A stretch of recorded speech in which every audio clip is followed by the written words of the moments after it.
Hi everyone, it's Alexandra and welcome back to my channel.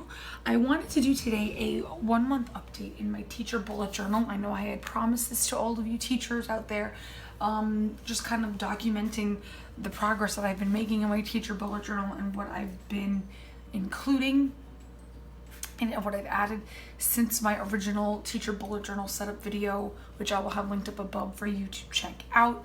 If you missed the original setup video in my teacher bullet journal, as you all well know, if you saw the last video, this is a B5 Lake Term dot grid notebook in the B5 size, so it is slightly larger than an A5 size journal. Okay, but I just kind of wanted to get real with you guys, and as far as what's been going on in here, some of it is not neat like it is in my personal bullet journal, because I mean, at work it's been kind of like a whirlwind the past month that I've been back, and so this has really kind of been my brain at work, and I really don't know what I would do without it, especially because I'm teaching 5th and 6th grade social studies this year, and I have 6 sections that I'm teaching, and my schedule is all over the place. And so there are some classes where some days I'll have a section for 40 minutes as opposed to 80 minutes, and then vice versa. It depends on the day of the week that we're in. We're on an A through F day schedule, so it's really crazy. So this, I think I've needed more than ever in all of my years of teaching. So let us kind of just dive in here. I'll show you a couple of the changes that have been made here. This is my index with a couple of the things that I've added to it, including the 6 sections of classes, which I have color coded here. Everything else was shown in my setup video. Okay, and then here is the key that I updated with the levels, the 5th grade and the 6th grade classes. I have them color coded by various colors. So my 5th grade section 1 is in blue, 5-2 is in purple, and so on and so forth. This also extends to the color bins that I have in my class for each class, where they could leave work and the homework folders as well. So everything kind of transcends the bullet journal as far as the color coding goes into my classroom as well. So when I'm talking about, bins where they can keep their stuff, or homework folders, whichever class I see, they have their corresponding color. So my 5-1 class is the blue class, my 5-2 class is the purple class, and so on and so forth. And that is also reflected in how they're represented in my bullet journal as well. Okay, so here I have my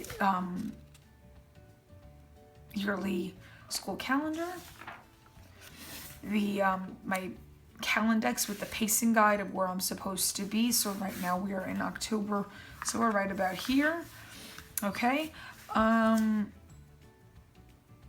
with some resources that I'm adding as I go along here for social studies. Then this is professional development hours. I've had 2 so far. Home contact log, I have to update this because we just also had back to school late, so I have a lot of parents and students that I have to write in here. Okay, my Bloom's taxonomy, which I've been using quite a bit with lesson plans and writing objectives and things on the board, is working out beautifully. And let's just do a thing of my teacher dashboard here. So this is from last week.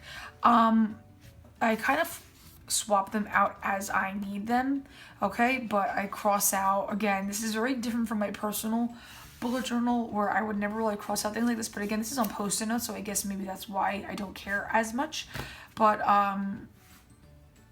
yeah, so supplies that I would need, or things to do, or what have you. But it's been really working out well for me. It's really kind of like my home base, which is what I wanted originally as far as the tasks that I need to do. And I can actually cross some of these out because I did grade some of those. But this has really acted as my brain. So much so, the Post-its have really made my life easy, which is kind of like, okay, I'm done with it. I can just kind of move on to the next thing. But this page, okay, because I have 6 sections, okay, And originally I had the days of the week here because I thought I was only going to have 5, and this was going to be, you know, Monday, Tuesday, Wednesday, Thursday, Friday. I took some whiteout and I marked off the days here, and I added in the 6th class.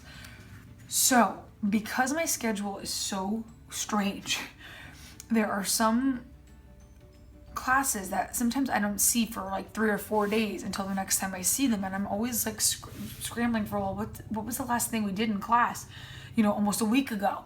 So this is surprisingly, I think, my most helpful page. So I have, again, color coded by class, the blue class, the purple class, so on and so forth. And I will basically swap out. So this will be Monday, this will be Tuesday, Wednesday, Thursday, okay, Friday.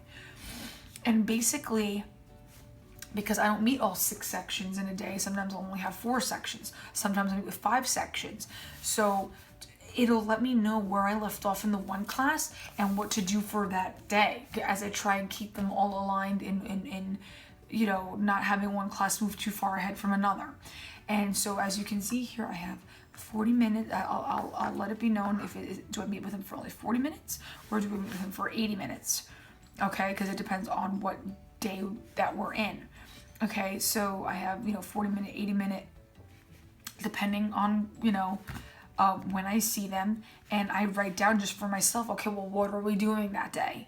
Am I giving a quiz? Are we doing notes? Are we doing current events? Whatever the case is. And so it really helps me figure out and game plan. Like, I'll usually do this the day before for the next day, and I'll be like, all right, well, this is what we're gonna do. And it really has kept me on track. The Post-its here, like, honestly, I really don't know what I would do otherwise.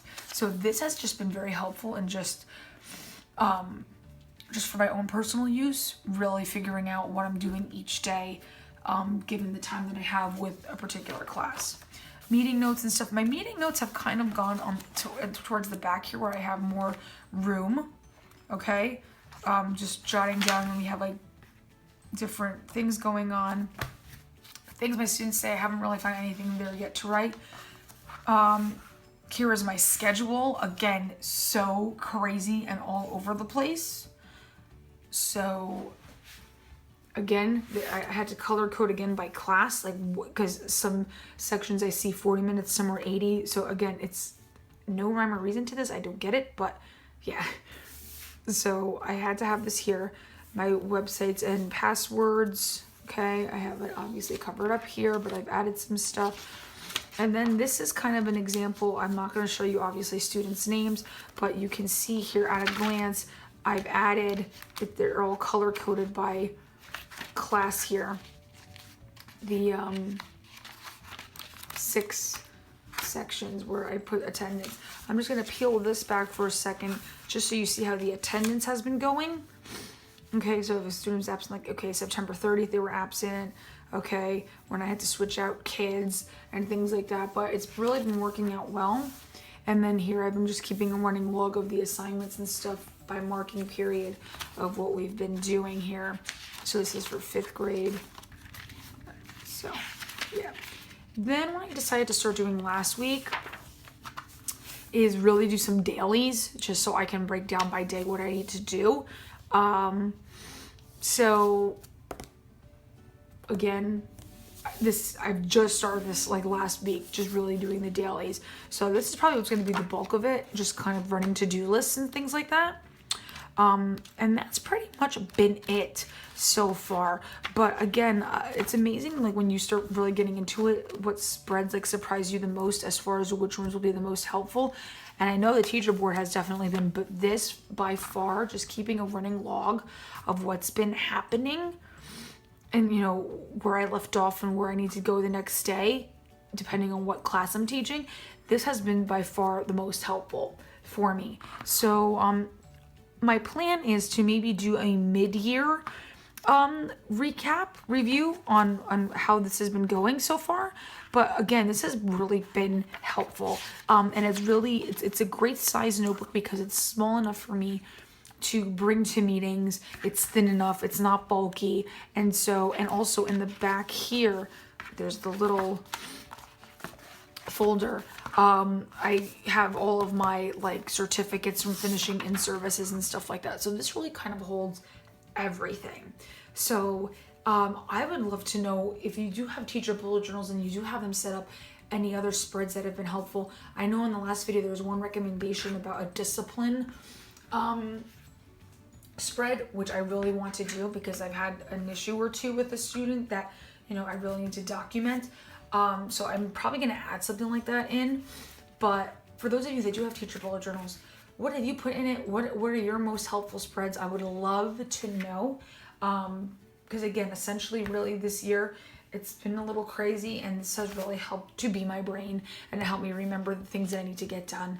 So if you have any questions or any comments, please comment down below, and please subscribe if you haven't already. And until next time, bye.